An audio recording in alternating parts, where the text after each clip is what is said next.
রমজান মাসে আপনারা যারা নিজেদের মাদেরকে বিবিদেরকে ইফতারির টাইম পর্যন্ত বেচারিকে এই ইফতার বানানোর উপরে লাগায় রাখে, আলু চপ, পেঁয়াজু, বেগুনি, আইটেমের পর আইটেম, 10 আইটেম বানাচ্ছে।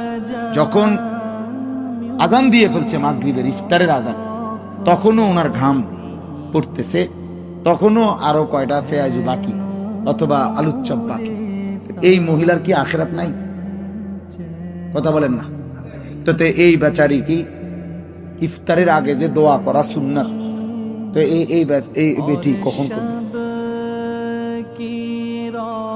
বলেন? এই মহিলাটা কোন বছর তাহলে দোয়াটা করবে? আপনার কি এই 3 আইটেম ছাড়া ইফতার হইতো না?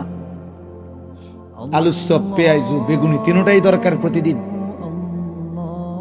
কথা বোঝেন নাই? একটা আইটেম